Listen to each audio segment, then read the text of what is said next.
Alright, Ustaz. Ustaz. Boleh Okey. teruskan. Okay, mana seorang lagi? Siapa tadi? Sakinah. Ya, betul. Sakinah tak ada?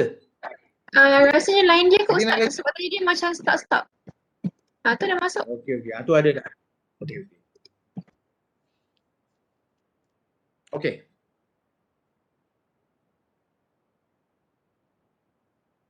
Okey, boleh kita teruskan? Boleh, Ustaz. Okey. Jadi, bila kamu buat tu assignment, yang 2.0 tu kamu ceritakan tentang musyarakah. Apa dia, takrif dia, definisi dia, hukum dia, rukun dia, syarat dia, bahagian dia, cerita gitu. Macam mana nak tamat, memang banyak kan yang tu kamu dia dapat. Apa dah jadi ni. Okey. Okey? Okey? Lepas tu, tetapi sebelum tu, 1.0 pengenalan. Pengenalan tu kamu ceritalah apa yang kamu punya projek yang kamu nak buat tu. Macam mana, apa semua. Lepas tu, itu 1.0 pengenalan. 2.0 tadi berkenaan dengan akad masyarakat tu. 3.0 kamu ceritalah apa aktiviti yang kamu buat, macam mana nak sampai objektif dia, berapa modal. Oh, yang ini apa dia kamu tulis tu. Okey. Okey. Part kedua ni bukan koperasi. Part kedua ni bukan koperasi. Part kedua ni berkenaan dengan apa di masyarakat dari segi muamalat. Semua cerita pasal masyarakat. Okey? Cerita koperasi ni datang part ketiga lah. Sebab koperasi ni aplikasi kepada konsep masyarakat Islam. Nampak? Koperasi. Part kedua ni lebih kepada fakta fiqh muamalat berkenaan dengan apa yang kamu nak buat. Kemudian yang ketiga tu macam mana kamu aplikasikan. Yang pertama tadi pengenalan. Kamu ni berapa orang, kamu nak buat apa, ini corak apa, itu yang pertama. Yang pertama. Lepas tu kedua koperasi. Kedua tentang syariat Islam tu, tentang fiqh muamalat tu. Kemudian yang ketiga barulah cerita pasal macam mana kamu aplikasikan masyarakat tu. Masyarakat tu dalam konteks koperasi. Kenapa kamu pilih koperasi? Tu macam tu. Satu orang mengurus, satu orang kewangan. Itu sudah bagus tu. Yang itu lebih kepada cerita tentang bab ketiga, bab keempat nanti. Lepas tu kamu tengoklah kalau kamu dah habis dah bab kelima, enam tu kamu boleh buat kesimpulan. Yang apa yang kamu nak buat itu terpulang pada kamu. Kreativiti kamu. Okey? Ni Ustaz nampak sini. Boleh diterima ni pengurus. Syarikat duit sponsor. Itu boleh buat tu. Okay. Bajet tahunan. Itu saya explain sikit kat Ustaz kan. Apa yang kami dah bincang sebelum raya. So hari tu kami bincang, kami tahu pengenalan kami kan. Pengenalan kami yang kami buat. Yang kami buat yang pertama kami rangka dulu apa yang kami nak buat, sama ada koperasi ataupun perkongsian. Lepas tu baru ni kami sebulat suara pilih koperasi, tapi mungkin akan ada perubahan lagi lah lepas ni. Lepas tu kami dah kami tetapkan dulu ahli jawatan kuasa yang ada dalam koperasi tu lah. Lepas tu kami letaklah pemegang saham. Lepas tu pentadbir urus lah, ada pentadbir urus. Lepas tu adalah apa pula kan bila pemegang saham tu apa yang dia kerja yang dia kena buat. Bila meeting je dia ada kuasa. Lepas tu letak sesuatu. Lepas tu kalau segi pentadbir urus dia akan urus lah modal tu sendiri dari segi pemegang saham. Lepas tu kami decide juga malam tu juga apa perniagaan apa yang kami nak buat adalah perniagaan buku lah dan peralatan sekolah. Lepas tu kami tetapkan juga. Tapi Syamil, yang ini tapi Syamil, yang ini dalam bab ketiga lah. Sebab bab kedua kamu cerita pasal masyarakat. Bab pertama pengenalan, yang ni akan jadi bab ketiga.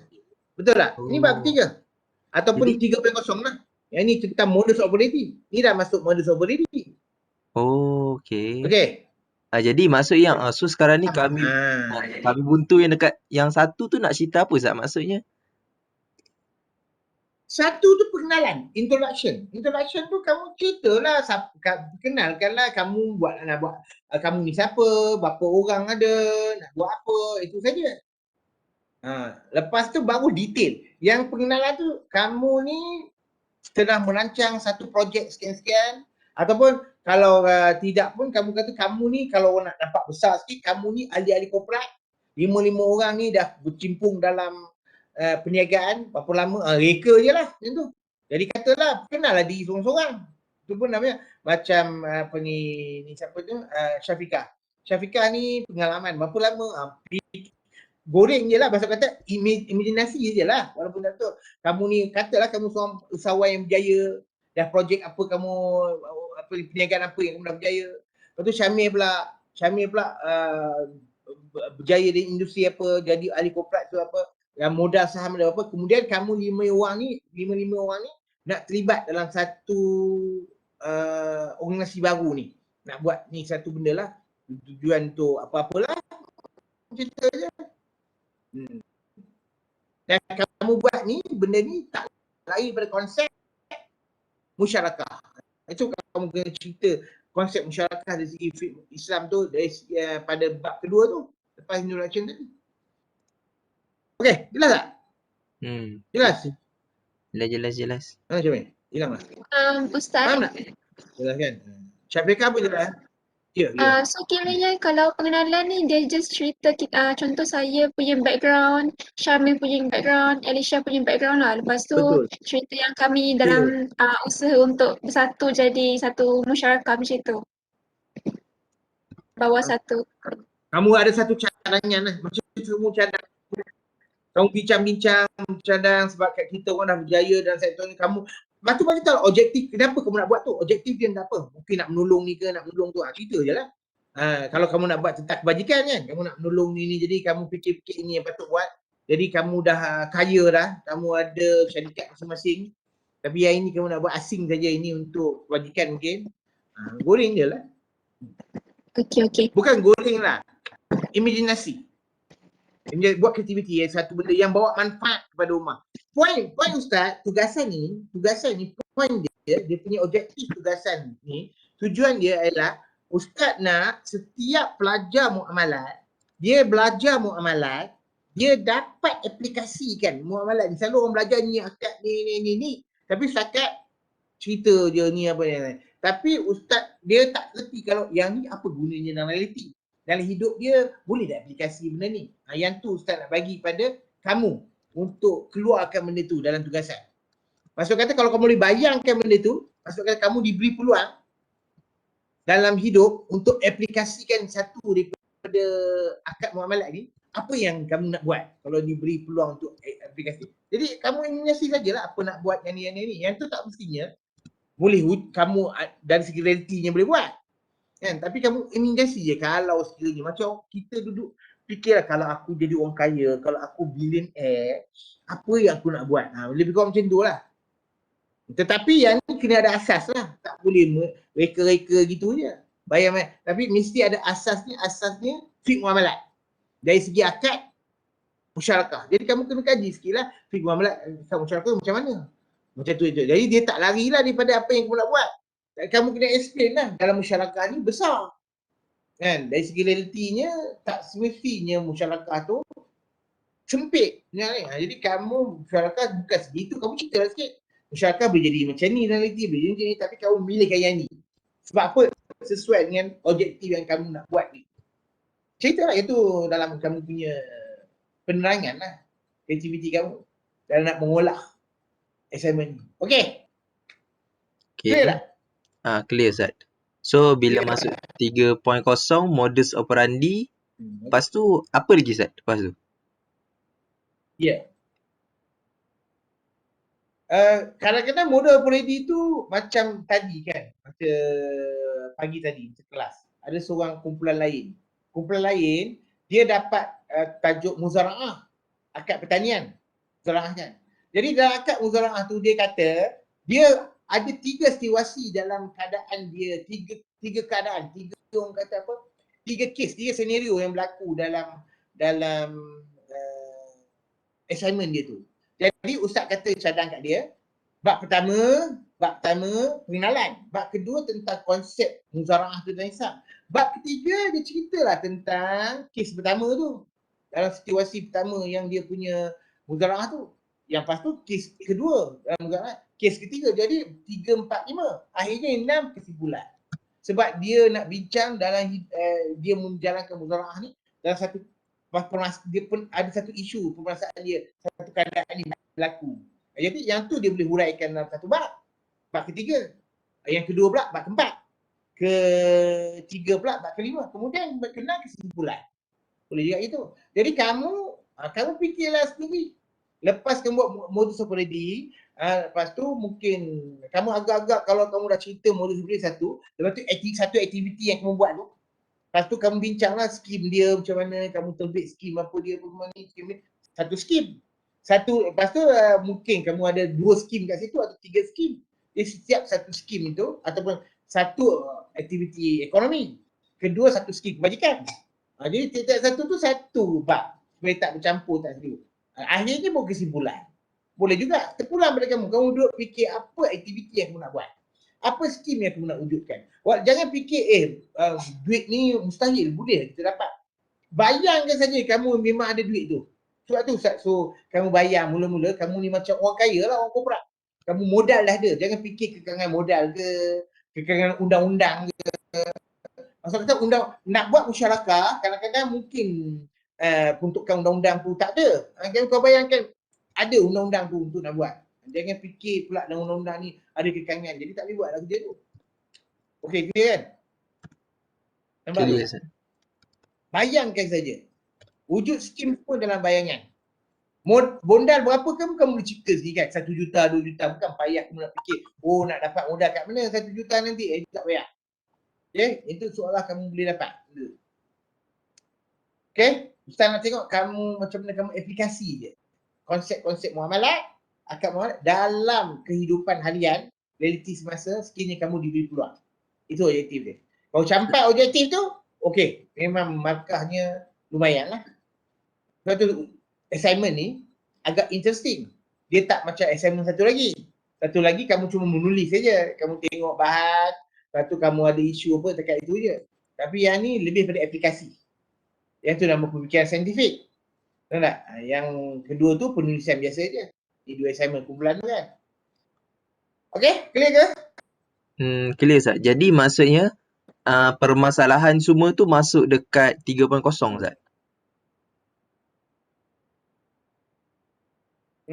Terpulang. Kadang-kadang permasalahan tu banyak, isu dia lain-lain. Jadi kamu pecah 2 lah. 3.0 ke 4.0. Maksud kata kamu ada 2 projek. Dua perkara. Satu perniagaan, satu skim yang kamu tubuh. Jadi buatlah dua-dua, jangan buat sekali semua nanti nanti bila bos semua dia lekat pula, dia jadi macam tak cantik. Ikut pada kamu nak atur. Dia tak ada fast and strict rule. Tak ada satu garis panduan yang tetap. Kalau buat macam ni salah, buat macam ni je betul, tak ada. Dia terpulang pada kreativiti kamu nak menyusun itu. Tapi akhirnya bagi nampak cantik, bagi nampak tak berselerak, tak bercelaru, nampak cantik dia punya fokus satu-satu, pembaca-baca pun interesting tengok, ini brand buat, akhirnya ini kesimpulan dia. Boleh? Ustaz, saya nak tanya. Dengar ni. Nak tanya beri, tanya. Contohnya sinilah. Kalau kita macam cari permasalahan dekat luar kan. Siapa dia? Elisha. Siapa dia? Sakinah ke? Tak, Elisha. Siapa yang cakap ni? Elisha, Ustaz. Elisha, okey Elisha. Cakap apa? Okey. Contohnya Ustaz, kita cari permasalahan dekat luar lah. Contohnya kita cari macam masalah pasal education kan, pembelajaran dekat orang luar. Macam contohnya orang luar tak semestinya semua orang akan dapat taraf pendidikan yang elok. Ada yang contohnya kalau macam yang B40 ni dia tak boleh hantar anak-anak dia pergi sekolah apa semua kan. Contohnya kalau macam kita orang, ada setiap orang ada syarikat masing-masing kan. Lepas tu kalau kita combine untuk jadikan satu syarikat yang mana social entrepreneurship untuk selesaikan masalah tu, boleh ke Ustaz?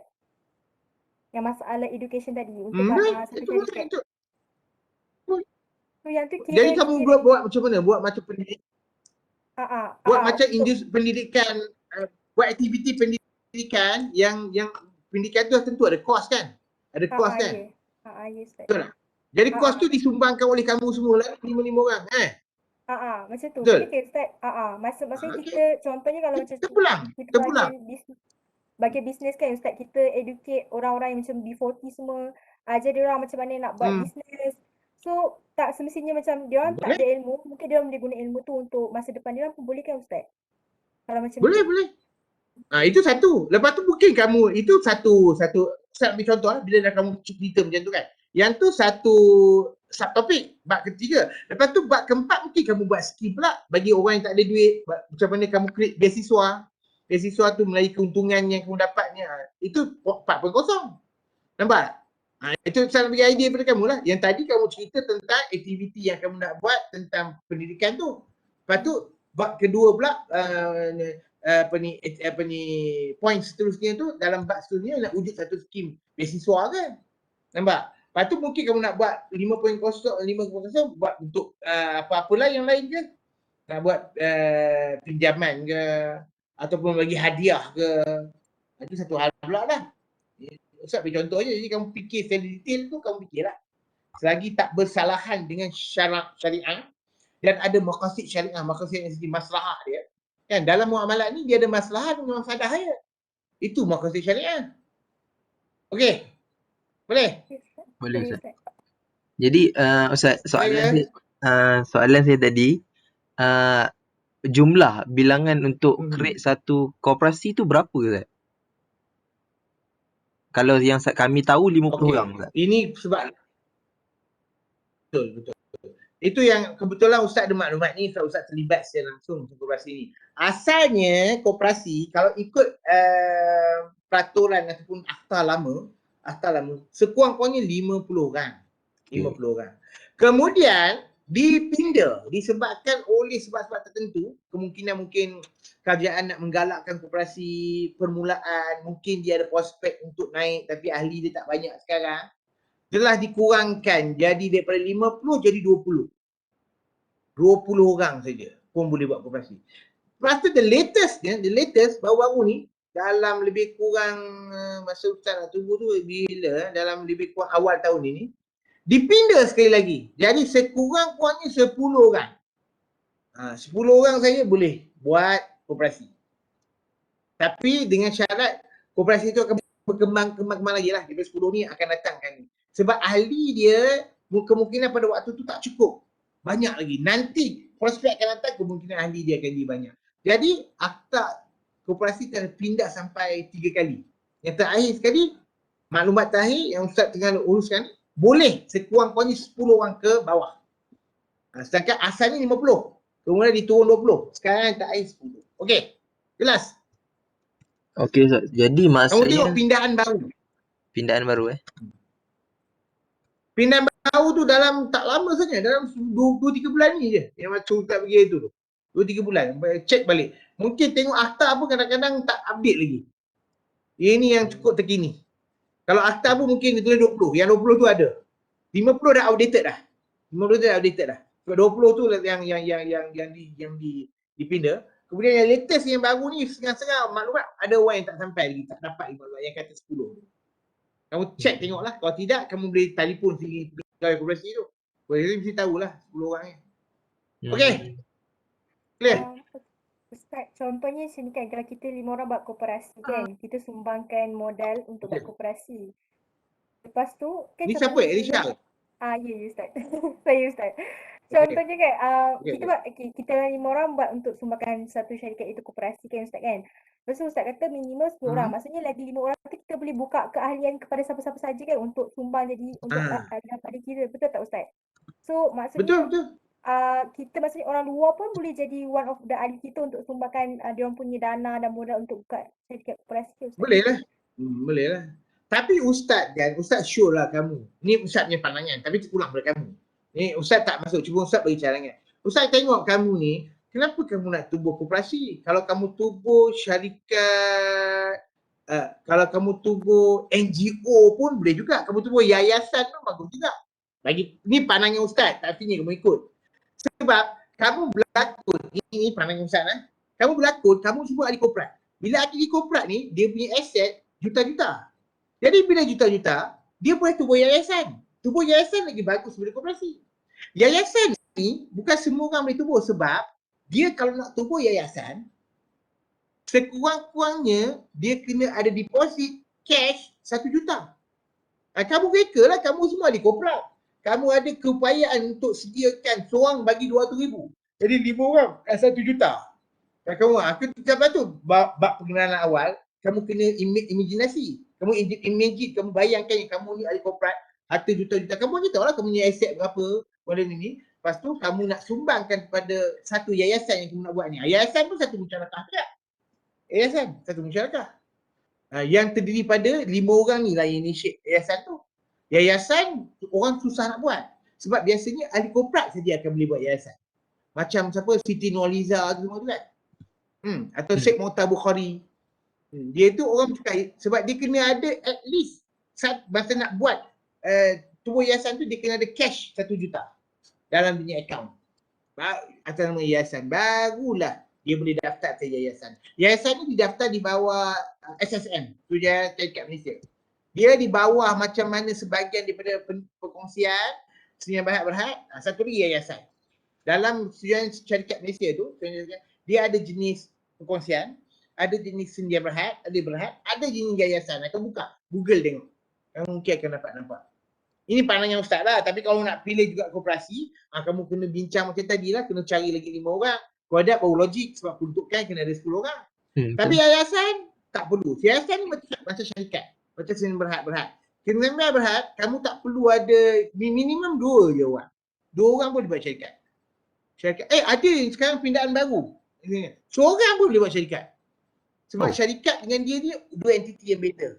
Seorang boleh buat syarikat. Sebab dia turun syarikat tu dia satu badan yang lain. Dia yang takbir. Dia seorang tapi dia ada duit banyak kan. Jadi dia buat syarikat tu dia seorang. Sdn Berhad Ustaz. Punya Ke tak? Sdn Berhad. Sebab dia orang kaya kan. Sebab syarikat ni kalau ikut takrif konvensional, dia ni berpisah daripada pemilik dia tu. Tapi dari segi musyarakah tak masuklah definisi tu. Kalau kamu nak buat syarikat macam mana yang konvensional buat sekarang, seorang boleh buat, itu tak masuk dalam takrif musyarakah. Musyarakah kena 2 dan lebih. Itu tapi tak apalah, benda tu tak aplikasi. Saya juga cerita kepada kamu kan. Tapi kalau kamu nak buat yayasan 5 orang, okey, no problem. Tapi nak stick koperasi pun no problem. Tapi koperasi kamu kena jelas lagi lah. Kamu cari lagi 5 orang. Siapa dia 5 orang kamu nak ambil tu, nak bagi cukup 10. Atau apa aktiviti nak buat? Bagi Ustaz. Nak tanya boleh? Ya, tu Ustaz. Boleh. Ya, boleh. Kan 10 orang tu kan? Ya, Sakinah, boleh. Contoh, dengar. Kan kami kan ada 5 orang kan? Contoh, dia punya pemegang saham ada 5 orang.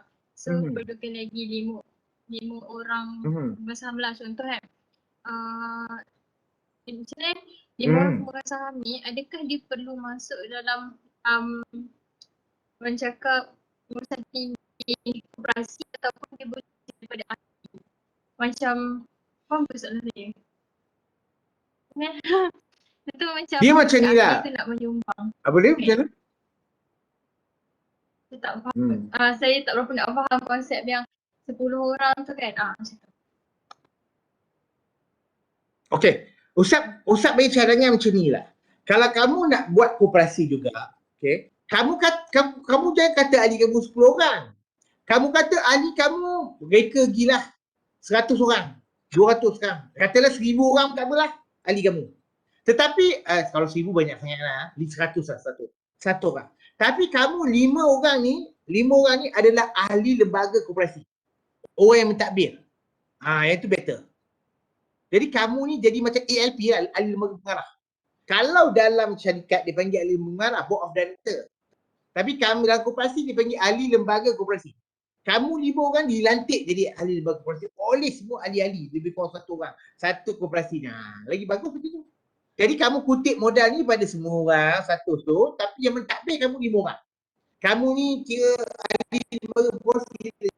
Jadi kamu ceritalah kamu ni jawatan apa dalam ahli lembaga koperasi tu, apa tugas kamu, macam mana nak jalankan benda. Sebab segala pengurusan bawah kamu 5 orang sebagai ahli lembaga koperasi. Tapi ahli ada 1 orang. Better benda tu. Macam mana? Ustaz, bukan kalau nak buat koperasi lah. Ya, Ustaz faham. Ya.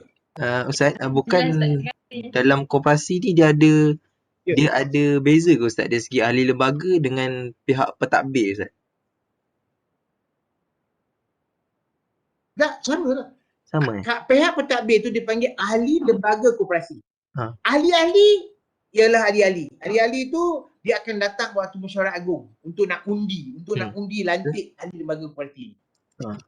Faham tak? Ustaz, ahli-ahli dalam lembaga tu terdiri daripada ahli sendiri dalam Apa koperasi dia? tu kan Ustaz kan? Ahli-ahli dalam Macam mana? lembaga, board of director tu terdiri daripada ahli-ahli dalam koperasi tu sendiri kan Ustaz kan? Betul. Ahli-ahli dalam Jadi kena lembaga jadi ahli board of baru director dia tu. dilantik. Okay. Betul. Dia tak boleh ambil orang luar lah sebab orang luar tak ada kena-mena. Orang luar dia tak minat pun nak masuk koperasi, tiba suruh dia tak ambil koperasi ni. Tak logik kan? Jadi dia juga ahli biasa, kemudian dilantik jadi ahli lembaga pengarah. Di samping tu ada lagi ahli lain yang jadi ahli yang bagi mandat pada dia untuk takbir. Okey. Jelas? Jadi dia 2 in 1 Ustaz Jelas Ustaz. Dia tu itu lah, dia ahli dan tapi nak jadi lembaga pengarah, lembaga koperasi mesti kena dia ahli. Kalau tak ahli orang tak boleh lantik lembaga pengarah. Nampak pelik. Nampak janggal, tak pasal kenapa pula dia ni sedangkan orang ahli lain lagi boleh dilantik. Kenapa ambil orang luar? Kalau orang luar tu dia masuk jadi ahli lah. Buat apa dia nak takbir tapi dia tak jadi ahli? Nampak pelik lah tu. Iaitu dia ahli. Tetapi pekerja cerita lain. Pekerja. Kalaulah dia tak sempat nak orang lembaga pengarah ni, dia tak sempat nak mengurus, dia lantik orang lain, dia bayar gaji bulan-bulan. Itu boleh, itu sebagai pekerja, pengurus apa semua untuk buat satu aktiviti ekonomi bawah kooperatif. Itu dia bukan ahli tapi dia pekerja di sebagai pekerja profesional, jadi pengurus dibayar oleh koperasi pada dia orang ni untuk takbir. Okey, yang tu lain cerita. Yang tu tak ada kena-mena dengan secara langsung dengan koperasi tapi dia bekerja dapat gaji biasa je. Okey. Jelas? Jadi untuk kalau anda kata kami buat macam ni Ustaz, so untuk ahli lembaga dapat takbir urus ni kami kena explain dekat 1.0 ke 3.0? Yang ni detailnya itu dah jadi modus operandi. Okey. Ahli negara ni lah modus operandi lah. Yang tu yang 3.0. Bukan yang pertama tadi 1.0 tu secara ringkas. Berkenalan macam ta'aruf lah, macam orientation je. Ni siapa dia ni. Macam Secara background tu Ustaz. Lepas tu apa yang kamu nak buat? Apa yang nak buat secara ringkas? Kenapa nak buat yang tu secara ringkas? Objektif dia apa? Cukup dengan tu. Lepas tu baru masuk 2.0 tentang konsep dalam segi fiqh muamalat ke apa dia. Lepas tu 3 ni baru masuk. Idea kamu yang kamu nak buat. Lepas tu kembangkan lagi 4.0. Kalau dah cukup dah dekat 25 muka surat ke 30 dah cukup, tak payah 5.0. Kalau rasa ada poin lagi, masuk lagi dan ada cerita lain pula, tambah satu bab yang 5.0 pula. Lepas tu kesimpulan 6.0. Cukup lah. Okey. Clear tak? Clear Ustaz. Ustaz nak tengok ke macam ni Ustaz? Bangunan, perabot, stok, kenderaan. Bajet tahunan Ustaz? Ustaz dah tengok ni. Dah tengok okey lah, itu bagus. Yang ni bajet apa semua mungkin satu topik asing. Tentang bajet kalau kamu nak detail, mungkin ni Ustaz bagi cadangan, kamu fikir sini. Mungkin bahagian kewangan ni mungkin bendahari kalau koperasi lah. Tapi kalau lembaga pengarah yang dilantik jadi lembaga pengarah yang dilantik jadi bendahari. Pegawai bahagian kewangan. Dia juga sebagai ahli pengarah. Kan? Dia juga ni. Jadi kalau macam tu dia bincang satu bab asing tentang apa dia dari segi kewangan, dia punya bajet kewangan. Boleh juga macam tu. Tu pula. Atau kamu nampak bajet tu tak banyak mana, boleh masuk dalam modus operandi. Tengoklah, kamu pandai susun 3.0, 4.0, 5.0 tu ikut kamu punya cara aturan, tapi yang pentingnya kita nampak flow tu. Flow nampak dan tak menimbulkan, nampak interesting. Pulang pada kamu nak susun macam mana. Okey, betul? Okey Ustaz. Faham. Okey lah, bagus. Kamu jangan takut, benda ni tak ada betul salah. Benda ni bergantung pada kreativiti kamu. Tetapi point konsep tu yang bab kedua 2.0 tu kena bertepatan lah. Sebab itu Ustaz kena. Yang tu kamu boleh rujuk pada buku apa maksud dalam Islam musyarakah tu. Kemudian macam mana kamu nak realitikan benda tu, nak bayangkan benda, yang tu tak ada salah, betul-betul tak ada masalah. Kamu buat dengan kreativiti terbaik, silap-silap benda tu nampak interesting, menarik, impressive, markahnya banyak lah. Itulah. Tapi Okey. Ustaz, saya dia dengar Ustaz kata tu macam masukkan elemen akad Ustaz kan? Elemen akad. Apa maksud? Yang kalau dalam Macam buku mana ni, masuk elemen akad? sebab kalau dalam buku ni kan ada, kalau ikut akad dia ada apa ni? Ada 4 tu. Oh, yang tu itu lebih pada konsep teori. Teori yang secara umum dalam fiqh muamalat.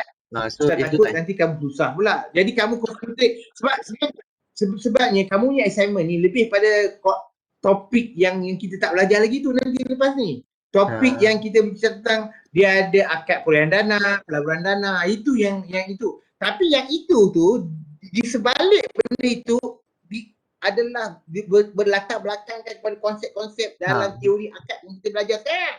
Kalau kamu nak relate ke sana tu bagus lah kalau kamu boleh. Takut kamu tak boleh. Kalau kamu tak boleh, memadai kamu bincang secara general konsep akad musyarakah dalam pelaburan dana pun dah cukup baik dah lah. Bagi Ustaz. Dari segi rukun dia, jenis dia, bahagian dia, takrif itu pun cukup dah. Tapi kalau kau nak kait lagi, akad ni, musyarakah ni dia lebih kepada skop dan tujuannya, itu lagi bagus. Tapi takut itu level Ustaz tulis buku waktu franchise, barulah waktu-waktu lepas PhD baru boleh fikir benda macam tu. Tapi kalau kamu nak advance boleh lah. Takut tak tercapai. Takut tak tercapai je lah. Tapi memadai kamu kait dengan akad tertentu dalam fiqh muamalat, macam akad pelaburan dana yang kamu ni, ataupun akad purihan dana kalau kamu dapat yang tajuk wakalah ni, apa tu? Bukan wakalah, dapat tajuk wadiah ke, akad purihan dana kan, wadiah ke, court ke, ataupun kamu dapat topik berkenaan akad perwakilan ke, wakalah, itu pun dah cukup baik dah.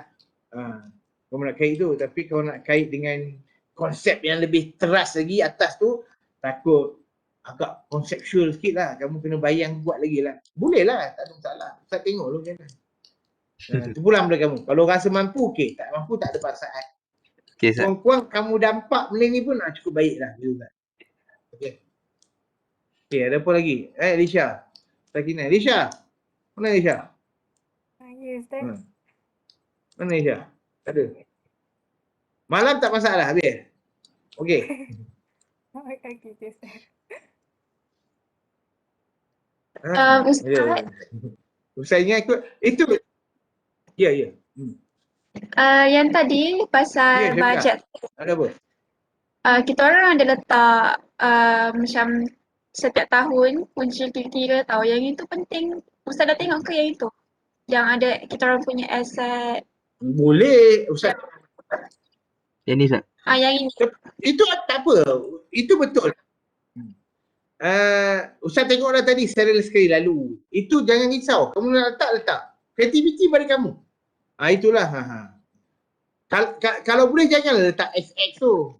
Masuk angka yang betul lah. Sebab masa tu tak confirm nanti Ustaz nak ke tak. Sebab tu just buat dia punya SS. Nanti kita orang betulkan balik number dia. Betul lah. Lepas tu kamu huraikanlah sikit. Bukan sekat tu hurai. Kenapa penelitian banyak ni? Kenapa overdraft banyak ni? Kenapa akaun modal ni? Pulang kamu lah. Kenapa jadi macam tu? Boleh lah. Kena huraikan. Bukan sekat letak tu je. Jadi kamu faham kenapa kamu letak tu. Orang tengok di situ, orang tak boleh faham lagi. Melainkan kamu hurai. Okey. Jelas. Faham. Okey. So. Okay, so saya dah tak ada soalan. Orang lain ada soalan ke? Okey. Nazmi.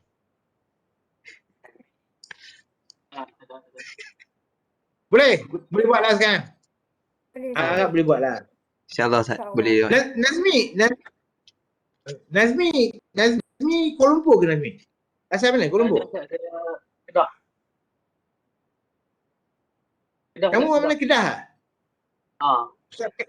Ustaz tak ingat itu sekali pernah tanya tapi tak lupa. Kedah Al-Ustaz ke? Ustaz dekat Gunung Tayang. Oh habis lah, tak boleh keluar. Memang PKP habis lah. PKPD. Tapi saya duduk, lagi Memang saya zon duduk lekat Melaka. kan? Memang zon lekat. Duduk mana? Melaka. Saya sana dekat Ustaz tapi main Jauh kerja Melaka. Mak ayah tukar ajar sini. Pindah Melaka lah. Oh, jadi sekarang kat Melaka lah. Ya. Okey lah, Melaka tak teruk kan?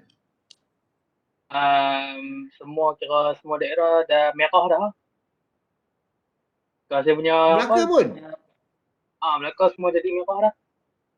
Kira kes semua. Teruk lah ni. Satu Melaka 1000. Dekat mana? Kamu kat teruk tu. Dekat mana kamu sekarang? Saya dekat yang dia macam Bukit Katil. Bukit Katil ni antara yang paling tertinggi kat Ustaz. Kes. Bukit Katil ni air keruh lah. Air keruh. Teruk lah tu. Teruk juga lah. So Syafiqah mana Syafiqah? Syafiqah mana? JB Ustaz, Johor. Oh, yang tadi tu, pagi tadi tu Ustaz tanya. Ustaz dia lupa. Ustaz dah tanya banyak kali dah. Lupa. Dia lupa. Syamil kat Kuala Lumpur kan Syamil? Saya asal Terengganu tapi dibesarkan di Selangor Ustaz. Oh Selangor. Selangor kat mana? Dekat UKM je Ustaz. Oh Bangi. So sekarang kamu duduk mana? Bangi ke Terengganu? Sekarang kat Terengganu Ustaz. Mak ayah kamu bersyarah ke? Yang duduk Bangi tu? Ayah saya bersyarah. Kenal Ustaz. Oh Bangi. Fakulti mana? Kalau sekarang dulu pusat pengajian umum tapi sekarang dah jadi Citra Ustaz. Citra apa tu? Pusat pengajian umum tapi dia dah rebrand jadi nama pusat tu jadi Citra, Pusat Citra. Bidang dia apa? Bidang dia? Ni. Ya. Bidang dia banyak Ustaz. Dr. Sabri Ustaz kenal? Oh, tak apa-apa dengar. Sabri apa? Ayah kamu lah? Sabri? Sabri Harun. Oh, tak banyak sangat mana tahu. Bidang pun kalau bukan bidang dalam ni lagi tak tahu. Dia bidang apa? Bidang dia undang-undang pun ada, fakulti Islam pun ada Ustaz. Okey. Macam syariah sikit lah kot. Lebih kurang. Okey. Mak kamu syariah tak? Tak, mak saya suruh rumah Ustaz. Okey. So Sakinah mana Sakinah?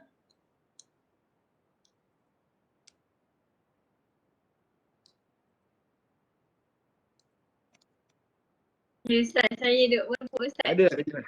Tapi asal Perak, baru berpindah ke Wonpok. Tak dengar ke Ustaz? Okey, yang itu tu baru saya ingat. Tak dengar ke? Dengar ke? Dengar. Baru saya ingat balik. Dengar. Baru saya ingat balik. Saya ingat yang itu tanya ke bila mabuk. Mabuk sebab ayah kerja UiTM ke? Sakinah? Ayah dua-dua dah besar. Ada kena-mena UiTM ke? Ayah dua-dua dah besar. Tak. Pergi mabuk sebab apa? Kerja kat UiTM ke? Tak Ustaz. Ayah dua dah besar. Mak macam nak balik kampung lah. Kampung lah kat Alustar. Oh, tak jelas lah sebab dia putus-putus. Tak apa. Tak boleh lah, dia putus-putus. Dan saya tak berapa nak. Dia putus-putus. Okey, Abang Ustaz dia ajak gaduh. Okey, tak apa. Okey, Elisha mana Elisha? Ya Ustaz. Elisha dia mana? Saya Kedah. Kulim Kedah. Oh, Kedah. Mana Alustar? Kulim. Alustar ke? Kulim Ustaz, Kulim. Okey. Kulim pun teruk kan? Kulim teruk kan itu? Kes tinggi jugalah sebab ada kluster dekat sini. Okey. Okay, so okay kot lah. All the best, tak ada apa kot. Boleh lah. Okay, Betul? Ustaz. Boleh buat Allah Ustaz. Terima kasih So Ustaz. kalau ada apa-apa boleh contact lah. Boleh WhatsApp ke. Okay? Okay, Ustaz. Boleh lah, Ustaz. no problem. Boleh je. Okay, Ustaz. Okay. Terima kasih Ustaz. Okay. Baik. Minta maaf Ustaz, tak buka Sama-sama. kamera Okay. time kelas Ustaz. Tak apa. Sebab Tak tahu. kamera tak masuk kelas tak buka kan. Ustaz buka apa? Bila tak buka kamera nanti dia pergi masak lah. Dia pergi buat lauk lah. Ni. Dia tak dengar betul-betul apa Ustaz cakap. Betul tak? Tiba-tiba tak boleh jawab. Tak boleh jawab. Padan lah tak boleh jawab. Tengah masak. Dengar mana dia dapat. Tak datang dalam kelas betul. Bukan siapa-siapa lah. Tak ada kena-mena yang hidup dalam mati. Ini rekaan semata-mata. Okay? Okay. Jumpa lagi. Okay, Ustaz, terima kasih banyak Ustaz. Okay. Terima kasih Ustaz. Sama-sama. Baik. Okay. Ya, Ustaz. Sama-sama. Baik. Terima kasih.